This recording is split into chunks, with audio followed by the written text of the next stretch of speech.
And if authors are thinking about this, no matter what you do as an author, you're really a teacher, right?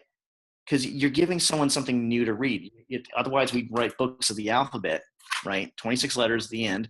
And you're teaching something new, whether it's a new fantasy or a new nonfiction, something that maybe someone didn't know, or a new love story. Whatever it is, it's teaching in its most primal form that we did back in the Stone Ages when we were carving pictures up on the cave walls, right? And it's amazing because how many people naturally go through blooms without knowing it.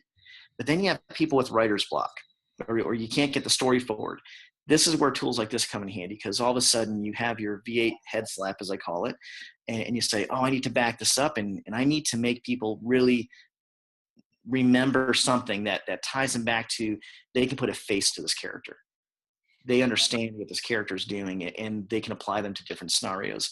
So really in a big, hefty nutshell, that's the great thing about blooms. And then I will throw this in there. When you get to creating at that last phase, it doesn't become about like the business, let's make an action plan. This is where you can create a cliffhanger so you can have a sequel to secure your writing career. Yeah, and I mean, that's a really good point, Rob, because so many authors come to me and the problem is around their pacing. And frequently it's precisely what you said, right? We've introduced a character and then suddenly she's in a flying car. Now, where did that come from? There was no context. There was no preparation for that moment, for the idea that this fantastical element was going to be added in. And I love this tool. And I also love what you said about using it in a fashion that's cyclical, because when we look at story structure, we tend to make it, the rising action leading to the climax, and then, the falling action, right? So it's sort of like climbing up a mountain and falling down a cliff when we draw that illustration. But that's misleading, because that rising action isn't a steady plane that goes up like a straight line on a geometry classroom chalkboard, right? There are peaks and valleys like a real mountain, and those peaks and valleys are composed of exactly what you're talking about, the cyclical nature of a story, and kind of, okay, coming back to the character and now moving it forward, and coming back to the character and moving it forward.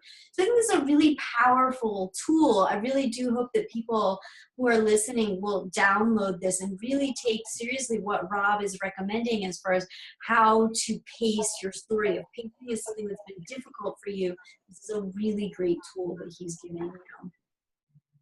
Yeah, as someone who has a huge problem with pacing, this is something that Annalisa and I have worked on before, that it just ends up being like, I do all this exposition, I'm like, here's all this information, and then also this thing happened, and then here's some more information, and I feel like, the whole cyclical part of it makes so much more sense, because, just like in real life, it's not a linear plot. There's not one thing that happens after one thing that happens that leads you into exactly like the climax of the moment and then the end. Like, things happen and they go back, and then there's, little bits of information that happen here and there, and it continues around and around until you reach that big climactic moment. But even then, if you want to secure your writing career, you should probably write a cliffhanger.